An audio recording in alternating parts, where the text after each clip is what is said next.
ఓం శ్రీ సద్గురుచరణారవిందాభ్యాం నమః. ఓం శ్రీ గణేశ శారదా సద్గురుమంగళమూర్తిభ్యో నమః. ఓం నమో భగవతే వేదవ్యాసాయ నమః.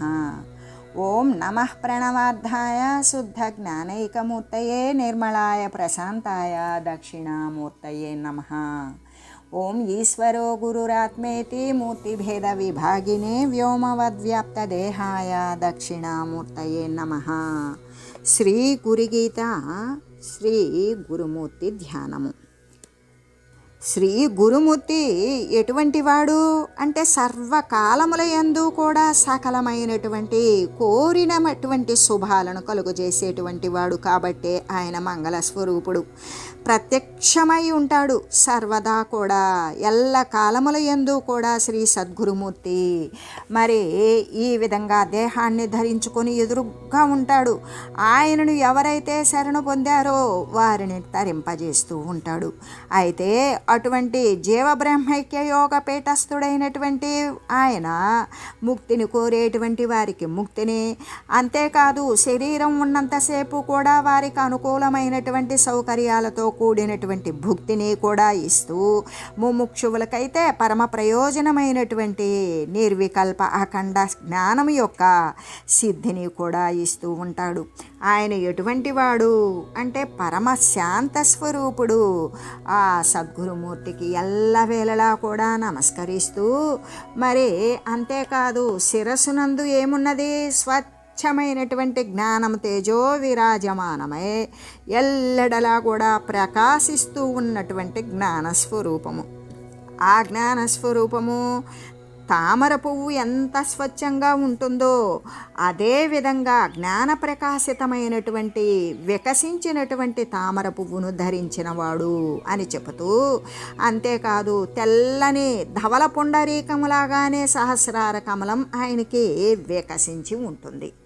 అంటే తామర పువ్వు ఎంత వికాసంగా ఉంటుంది, వికసించి ఉంటుంది, దాని యందు లక్ష్మి కూడా ఆసీనురాలై ఉన్నట్లుగానే ఆ తామర పువ్వు అనేటువంటిది శ్రీ సద్గురు తామర పువ్వు వికసించిన విధంగానే శ్రీ సద్గురుమూర్తి యొక్క బ్రహ్మరంధ్ర స్థానం కూడా వికసించి తెరవబడి ఉండడం చేత దానిలో నుండి ఉత్పన్నమయ్యేటువంటి ఏ యొక్క జ్ఞాన ప్రసరణం ఉన్నదో అది పరిశుద్ధమైనటువంటి కాంతులీనుతూ చుట్టూ కూడా అంటే అది పరిభ్రమిస్తూ ఉంటుంది. జ్ఞాన తేజస్సుతో ప్రకాశించేటువంటి వాడు శ్రీ సద్గురుమూర్తి అని చెబుతూ, ఆయనకి 2 కన్నులున్నాయి.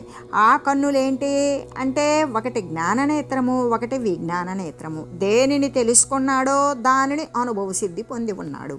ఏ పరమాత్మ తత్వాన్ని గురించి తెలిసాడో ఆ పరమాత్మ తత్వం పొంది తాను పరమాత్మయే అయి ఉన్నాడు. అటువంటి జ్ఞాన విజ్ఞాన నేత్రములు కలిగినటువంటి వాడు.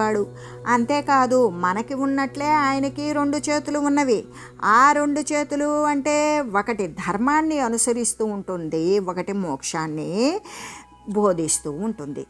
ఏ విధంగా అంటే ఇప్పుడు జీవుడై పుట్టిన తర్వాత వాడు ధర్మాన్ని అనుసరించాలి. ఎవరైతే గురువును ఆశ్రయిస్తారో ఆ గురువు మొట్టమొదట ధర్మాలు తెలియజేస్తాడు. అదే జ్ఞాన రూపంలో ఉండేటువంటిది. అంటే ఎటువంటి ధర్మం అంటే వేదాంత ఉపనిషత్ సారాలను బోధించినటువంటి ధర్మాన్ని గురించి మరి తెలియజేస్తాడు. అంతేకాదు ఆ ధర్మం అనేటువంటిది ఏ విధంగా ఉంటుంది అంటే అధ్యయనం చేసేటట్లుగా, అది అనుష్ఠానం అయ్యేటట్లుగా, ఆ అనుష్ఠానం అనుభవాన్ని సిద్ధింపచేసేటట్లుగా ఉండేటువంటి ధర్మబద్ధమైనటువంటి కర్మాచరణ వలన ఇంకా విధి నిషేధాలను గురించి కూడా తెలియజేస్తాడు. ఏది చేయవచ్చు, ఏది చేయకూడదు, ఏది చేస్తే ఎటువంటి ఫలితాన్ని సిద్ధింపజేస్తుంది. అంటే దుష్కర్మ వల్ల దుష్ట ఫలితం వస్తుంది, సత్కర్మ వల్ల సత్ఫలితం వస్తుంది. అదే నిష్కామ కర్మ వల్ల అనంతమైనటువంటి జ్ఞానము అనేటువంటి ఫలం వస్తుంది అనేటువంటి ధర్మాలు. అంటే ఆ విధంగా మంత్రోపదేశం, మననం ఏ విధంగా ఒక విషయాన్ని గురించి మంత్రోపదేశం అనేటువంటిది చేస్తారు. కొంతమంది అయితే ఏం చేస్తారు, వేదాంత విషయాలనే చెప్తారు. అంటే ఈశ్వరోపాసన చేయాలి, తర్వాత విచారణ, ఆత్మతత్వ విచారణ చేయాలి. అని చెబుతూ, అంటే ధర్మాలలో మొట్టమొదట మంత్రదీక్ష తీసుకున్న తర్వాత, మంత్రోపదేశం చేసిన తర్వాత ఆ మంత్రాన్ని అనుసరించాలి, జపించాలి. తర్వాత మంత్రాధిష్టాన దేవత అయినటువంటి ఈశ్వరోపాసన చేయాలి. తర్వాత ఆత్మతత్వ విచారణం అనేటువంటిది చేయాలి. ఈ విధంగా చేసేటువంటిది ధర్మము. ఆ ధర్మాన్ని గురించి ఒక చేయి ధర్మానికి ప్రతీక అయితే మరొక చేయి మోక్షాన్ని గురించి బోధించేటువంటిది. ఆ ఆత్మతత్వ విచారణ యొక్క పరాకాష్ఠ ఏమిటి అంటే మోక్షమే. ఆ విధంగా మోక్షతత్వాన్ని గురించి బోధించేటువంటిది. అంటే ఒకటి జీవుని యొక్క ధర్మం ఏంటి, ఆ జీవుడు దేహగతుడై ఉండి వాడు పరమాత్మ స్వరూపుడే అయినా కూడా దేహాన్ని ఆశ్రయించి ఉన్నంతసేపు కూడా దేహం నేను అని భావిస్తూ ఉన్నాడు. ఆ జీవుడు దేహాంతర్గతంగా ఉన్న నేను జీవుణ్ణి అనుకుంటూ ఉన్నాడు. బంధాలకు ఉపాశాలకు లోబడి ఈ యొక్క దృశ్యమాన జగత్తులో అసత్యమైన విషయాలను సత్యమని భావించినంతసేపు కూడా వాడికి జీవభ్రాంతి వదలదు. ఆ జీవభ్రాంతిని విడదీసి ఆత్మతత్వ విచారణ అనేటువంటిది తెలియజేసి, నీవు జీవుడివి కావు, అసలు నీకు దేహం అనేది ఉత్పన్నమే కాలేదు, నీవు ఉత్పన్నము కాని దానిని ఉత్పన్నమైనట్లు పోయేటువంటి దానిని పోదు అనే నమ్మికతో దీని పూనికతో నువ్వు పట్టుకొని ఉన్నావు. దాన్ని వదిలివేయు. నీవు చేయవలసినది నీ యొక్క రాని పోని స్థితి నీది. నీ యొక్క సదనం ఏంటి, నువ్వు పరమాత్మ స్వరూపం నుండి ఆ జ్ఞానముతో చ్యుతి చెందావు, జారావు. ఆ జారినటువంటిదే నువ్వు మళ్ళీ ఈ జారడం వల్లే అనేక దేహాలను ధరించుకుంటూ దేహాలే నేను అనుకుంటున్నావు.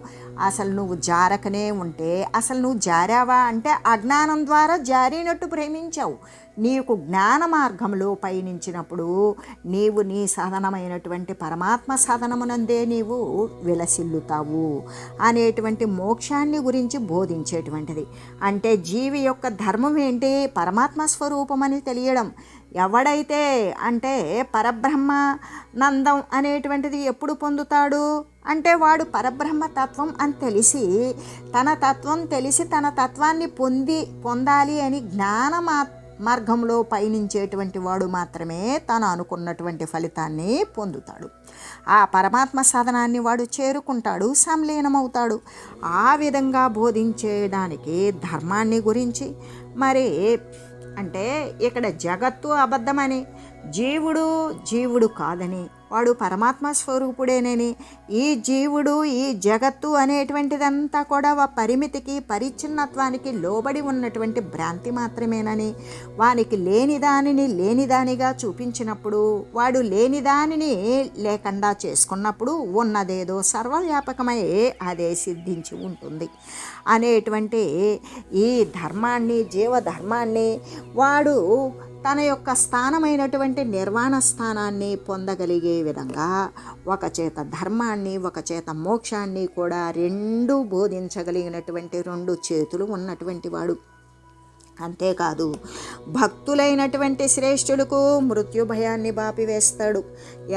ఎలాగంటే ఎవరైతే సంసార ఆర్తిలో ఉండి నేను ఈ యొక్క జనన మరణాలను నేను పడలేను, ఈ జననం ఈ మరణం ఎప్పటితో ఆపివేయు, నేను శాశ్వతమైనటువంటి పరమాత్మ వస్తువుకి సంబంధించినటువంటి వాడిని, నేను కూడా భగవత్ స్వరూపమైన పరమాత్మతో నేను పరివ్యాప్తమై ఉండాలి, నేను భగవత్ స్వరూపాన్నే, నేనంటూ ఇక్కడ ప్రత్యేకంగా లేను, నాకు ఈ శరీర ధర్మాలు అనేటువంటివి లేవు, నేను ఇది కాను అని ఎవడైతే ఆర్తితో శ్రీ సద్గురుమూర్తి యొక్క చరణ కమలాలను ఆశ్రయిస్తాడో అటువంటి శ్రేష్టమైనటువంటి వాసనలు, శ్రేష్టమైన కోరిక, సద్వాసన కలిగినటువంటి వాళ్లకు మృత్యు భయాన్ని ఆపివేస్తాడు. ఇక్కడ మృత్యు భయము అంటే వారికి చావు రాదా అంటే మనం ఒక పరిచ్ఛిన్న వస్తు రూపంతో చూస్తే వచ్చింది కాబట్టి పోతుంది. అక్కడ మృత్యు భయము అంటే ఆ పోయిన తర్వాత వానికి మృత్యు భయం, నేను చస్తాననే భయం ఉండదు. ఎందుకు, రాని పోని స్థితి ఏ పరమాత్మ అయితే ఉన్నదో వాడు ఆ స్థితికి చేరుకుంటాడు. ఆ చేరుకున్నటువంటి వాడు ఈ పరిచ్ఛిన్న వస్తుతో కూడుకొని వాడు పోలేదు కాబట్టి, సర్వవ్యాపకమై ఉన్నాడు కాబట్టి మళ్ళీ రాడు, పోయినవాడు మాత్రమే తిరిగి వస్తాడు, వచ్చినవాడు మాత్రమే పోతాడు. ఇక్కడ రాని పోని స్థితి, సర్వాత్మకమైనటువంటి స్థితి యందు ఎవడైతే సంలీనమై ఉన్నాడో అటువంటి వానికి అమృతప్రాయమైన అంటే చావు పుట్టుకలకు అతీతమైనటువంటి స్థితి. ఆ శరీరం నేను అనుకున్నప్పుడు నేను చస్తానేమో, రోగాల పాలవుతానేమో అనేటువంటి భయం ఉంటుంది. ఆ మృత్యు భయం అనేటువంటిది తీసివేస్తాడు. నువ్వు చచ్చేవాడివి కావు, పుట్టేవాడివి కావు. చావు పుట్టుకలకు ఆవల ఉన్నటువంటి ఏ పరమాత్మ వస్తువు అయితే ఉన్నదో అదే నువ్వు అని తెలియజేసి మృత్యు భయాన్ని తీసివేస్తాడు. అలా తీసివేసేటువంటి ఆ భయం ఉన్న ఫలంగా పోతుందా? పోదు. మరి దానికి జ్ఞానతత్వం అనేటువంటిది బోధించాలి. జ్ఞానతత్వం ఏంటి? శాశ్వతమైనటువంటి స్వరూపం. ఆ శాశ్వత స్వరూపాన్ని గురించి వానికి తెలియజేయాలి. వానికి తెలియజేసినప్పుడు అబద్ధాన్ని అబద్ధంగా చూసినప్పుడు వాడు చూసినటువంటి అబద్ధాన్ని తీసివేసుకుంటాడు. వాడు చూడవలసిన చేరవలసినటువంటి సత్యం వైపు చూపు సారించాడా ప్రయత్నం మొదలు పెడతాడు. అదే జ్ఞానతత్వం. ఆ జ్ఞానతత్వం ద్వారా వాడు ఇక సంసార దుఃఖాల చేత ఎప్పటికీ భయపడడు. మళ్ళీ పుడతానెనో, వస్తానెనో, వర్ధిల్లుతానెనో, నశిస్తానెనో ఇటువంటి భయాలు ఉండవు. అటువంటి జ్ఞానతత్వాన్ని, ఆ జ్ఞానతత్వం ఏంటి? సమవ్యాప్తంలో, సమస్థితిలో, సర్వేక సమస్తమై సర్వవ్యాపకంగా ఏక రసమాత్రమైనటువంటి రెండవది లేనిదే అయినటువంటి ఏ పరమాత్మ వస్తువు మాత్రమే పరిపూర్ణమై, శాశ్వతమై, సత్యమై, నిత్యమై, సదా ఊనుకొని, సదా పరిడి విల్లుతూ, సర్వదా ప్రకాశిస్తూ ఉన్నదో ఆ స్థానమే తాను అన్నప్పుడు వానికి వచ్చిపోయేటువంటి స్థితుల గురించి ఇంకా భయం కానీ, పరిచ్ఛిన్న వస్తుత సంగతి కానీ వానికి ఆలోచనకు వస్తాయా? రావు. ఆ తత్వాన్ని బోధిస్తాడు. అలాగా బోధించి ప్రధానాన్ని ఇస్తాడు. అంటే భయము లేనటువంటి విషయాన్ని తెలియజేస్తాడు. ఇంకా వానికి ఎల్లప్పటికీ కూడా భయం ఉండదు. భయము అనేటువంటిది పరిచ్ఛిన్న వస్తుతతికి మాత్రమే స్వంతం. ఆ అపరిచ్ఛిన్న వస్తువుకి అక్కడ భయము కానీ అభయం కానీ ఏమీ ఉండదు. అంటే ఇక సంసార దుఃఖాల చేత భయపడకు అని చెప్తాడు. ఏమని? నువ్వు మళ్ళీ రావు, మళ్ళీ పోవు. వస్తే కదా పోవడానికి. ఇప్పుడున్నావా? నువ్వు పోయేటువంటి వాడివి కావు. పోయేదేంటి? జడప్రాయమైన దేహం పతనమైపోతుంది, దాని పరిమితి కాలం తీరిపోతే. అంతేకాని లోపల చైతన్యవంతమై ఉన్నటువంటి సర్వసాక్షిత్వ స్వరూపంలో ఉండి సర్వానికి కూడా సాక్షి అయి, సర్వము తానే సర్వానికి ఆశ్రయమై ఆధారమై ఉన్నటువంటి ఏ వస్తువు అయితే ఉన్నదో ఆ పరమాత్మ వస్తువు నువ్వైనప్పుడు నువ్వు పోయేవాడివి కాదు. పోతే పోతుంది జడప్రాయమైన దేహం. నువ్వు పోవు కాబట్టి మళ్ళీ రావు. నువ్వు ఎప్పుడూ కూడా సర్వము వ్యాపించి ఉండి ఉన్నవాడవే అని ఇక అభయహస్తాన్ని ఇస్తాడు. ఆ అభయహస్తం ద్వారా వాడు పరమ ప్రశాంతముతో ఉంటాడు. పరమ ప్రశాంతమైనటువంటి నిత్య నిరతిశయానందమైనటువంటి ఆనంద స్వరూపుడే కదా శ్రీ సద్గురుమూర్తి. ఆ పరమశాంత స్వరూపుడే అయిన శ్రీ సద్గురుమూర్తిని ఏ విధంగా బ్రహ్మముహూర్తము అంటే బ్రాహ్మీ ముహూర్తము లేదా బ్రహ్మ ముహూర్తము. ఏ విధంగా అంటే 3:30 నుండి 5 లోపు ఉండేటువంటిది, లేదు 4 నుండి 5:30 లోపు ఉండేటువంటిది. ఎప్పుడైనా సరే 1:30 కాలం. అంటే ఆ బ్రహ్మ ముహూర్తమునందు ఏముంటుంది అంటే దేవతలు అనేటువంటి వారు అనిమిషులు అని పిలువబడతారు కదా. వారికి ఎటువంటి నిద్ర ఆహారాదులు అనేవి ఉండవు. విహారం చేయడం కోసము ఆ ప్రసన్నమైన సమయంలో సర్వలోకాలను కూడా సందర్శిస్తూ ప్రసన్నమైనటువంటి తత్వంతో దేవతారాధన చేసి వారి యొక్క కోరికలను సిద్ధింపజేసుకునేటువంటి చల్లని ప్రసన్నమైనటువంటి ప్రశాంతమైన సమయం అదే బ్రహ్మ ముహూర్తం వేళ. ఆ బ్రహ్మ ముహూర్తం వేళ ఎంత ప్రసన్నంగా ఉంటుంది అంటే ఎంత అలజడి ఒత్తిడి కలిగినటువంటి బాహ్య సంబంధమైన మనుషునికైనా ఆ సమయంలో బ్రహ్మ ముహూర్తమునందు అలసి సొలసి అనేక పనులతో విసుగు చెందినటువంటి వాడైనా బ్రహ్మ ముహూర్తమునందు వాడు నిశీది స్థితిలో నిద్రావస్థలో ఉంటాడు. అంత సర్వము కూడా నిద్రిస్తూ ఉన్న సమయంలో ఎవడు మేల్కొని ఉంటాడు అంటే బ్రహ్మమునందు దృష్టి ఉంచినవాడు, బ్రహ్మతత్వాన్ని గురించి తెలుసుకోవాలి అనుకున్నవాడు. అందరూ నిద్రపోయేటప్పుడు వాడు మేల్కాంచి ఉంటాడు. అందరూ మేలుకొవుతూ ఉండి ఈ సమస్త జగత్క్రియలు చేసేటప్పుడు వాటి యందు మందత్వంతో వాడు అప్పుడు నిద్రపోయినట్లుగా, సుషుప్తిలో ఉన్నట్లుగా, తెలియబడని స్థితిలో ఉన్నట్లుగా ఉంటాడు. ఈ విధంగా అంటే శ్రీ సద్గురుమూర్తిని అంటే పరమ ప్రశాంత స్వరూపుడే కదా శ్రీ సద్గురుమూర్తి. ఆ గురుదేవుని యొక్క ముహూర్తము ఎప్పుడు అంటే బ్రహ్మ ముహూర్త కాలము లేదా బ్రాహ్మీ ముహూర్త కాలము. అందుకే మనకి పిల్లలకు కూడా అప్పుడైతే మైండ్ ఫ్రెష్గా ఉంటుందని, అరే 4 గంటలకి 5 గంటలకి లేచి చదవండి. అలా చదివిన ప్రతి వస్తువు కూడా మానసికంగా ప్రశాంతంగా ఏ అలజడి లేకుండా ఆహ్లాదకరంగా ఉంటుంది. కాబట్టి 10 సార్లు కంఠస్థం చేయవలసినటువంటి పాఠాన్ని 1-2 సార్లు చూడగానే దాన్ని ఏకసంధాగ్రాహ్యత్వం 1-2 సార్లు మనసు పెట్టి చూడగానే అది మీరు స్ఫురణలో ఉంచుకుంటారు. అది మీరు రాయవలసినటువంటి పరిస్థితికి మళ్ళీ స్ఫురణకు వచ్చేస్తుంది. మరి దానికి తగినటువంటి సమాధానాలు మీరు పత్రం ఎప్పుడైతే తీసుకున్నారో దానికి తగినటువంటి సమాధానం మీరు 1-2 సార్లు కూడా బ్రహ్మ ముహూర్తం వేళలో చూసారా, అది ఆకలింపు చేసుకుంటారు. అది అలా పడి ఉంటుంది. ఎప్పుడైతే బయటకు తీయాలి, దానికి సంబంధించిన ప్రశ్న వచ్చింది అంటే అంతగా శ్రమ పడకుండా అది లోపల మెమరీలో ఉంటుంది కాబట్టి దాన్ని బయటికి తీసుకొచ్చుకొని పేపర్ మీద పెట్టేయగలుగుతారు. కాబట్టి మీరు బ్రహ్మముహూర్తానే చదవండి, 4 గంటలకు లేవండి, మైండ్ ఫ్రెష్గా ఉంటుంది అని చెప్తారు. అలాగే ధ్యాన యోగులైనటువంటి వారికి కూడా ఆ సమయంలో అంతా లోకమంతా నిద్రపోతూ ఉంటుంది. దాదాపు సూర్యోదయ కాలానికి మాత్రమే నిద్రలేస్తుంది. ఈ సమయంలో పరమ ప్రసన్నంగా ఉంటుంది. ప్రపంచం కూడా నిద్రపోతూ ఉన్నట్లుగానే ప్రసన్నంగా ఉంటుంది. అంటే తెల్లవారడానికి ముందు 3 గడియలు 4 గడియల కాలానికి ముందు, అది ఇక చీకటి అంతరించిపోయేదానికి 3-4 గడియలు వెనక ఈ విధంగా ఉంటుంది. ఇట్లా ఉన్నటువంటి బ్రహ్మ ముహూర్తమునందు నీవు శ్రీ గురునామమైనటువంటి శ్రీ సద్గురుమూర్తి యొక్క నామం ఏదైతే ఉంటుందో ఆ నామాన్ని గురువు బోధించినటువంటి మంత్రోచ్చారణతో కూడుకొని ఏ విధంగా శ్రీ సద్గురుదేవుని దగ్గర మనం ఉపదేశము లేదా దీక్ష అనేటువంటిది పొందుతాము కదా.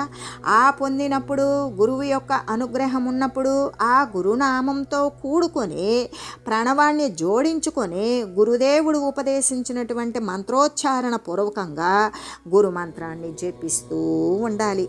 అలా జపిస్తూ ఉన్నప్పుడు ఆ గురుమంత్రం అనేటువంటిది సిద్ధి పొందేదానికి, త్వరితగతిని సిద్ధి పొందేదానికి ఉపయుక్తం అవుతుంది. అలా ఎల్లప్పుడూ కూడా శ్రీ సద్గురుదేవుని ధ్యానిస్తూ స్మరిస్తూ ఉండాలి. అంతేకాదు తదేకనిష్ఠులై ధ్యానించాలి. అంటే తత్ ఏక నిష్ఠ అనేటువంటిది. అంటే తత్ అంటే శ్రీ సద్గురుమూర్తి బోధించినటువంటి దివ్యమైనటువంటి మంత్రముతో కూడుకొని శ్రీ గురునామాన్ని కూడా జోడించుకోవాలి.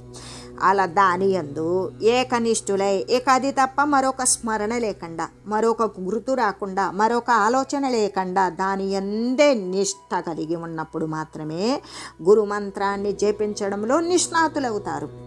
అదే ఎవడైతే ఇప్పుడు ఓంకారము అనేటువంటి దాని యందు ఎవడైతే బ్రహ్మ అంటే శబ్ద బ్రహ్మానంద నిష్ణాత, ఎవడైతే ఆ శబ్ద బ్రహ్మాన్ని గురించి వినడంలో తదేక రూపుడై ఆ నిష్ఠతో అది తప్ప మరేమీ వినకుండా ఉన్నాడో పరబ్రహ్మానంద గచ్చతి. ఎవడైతే వ్యక్తమయ్యేటువంటి పరబ్రహ్మ స్వరూపాన్ని వినడంలో లీనమై ఉన్నాడో, స్మరించడంలో లీనమై ఉన్నాడో, ఉచ్చరించడంలో ఎవడు మగ్నత చెంది ఉన్నాడో వాడు మాత్రమే పరబ్రహ్మానంద తత్వాన్ని పొందగలుగుతాడు.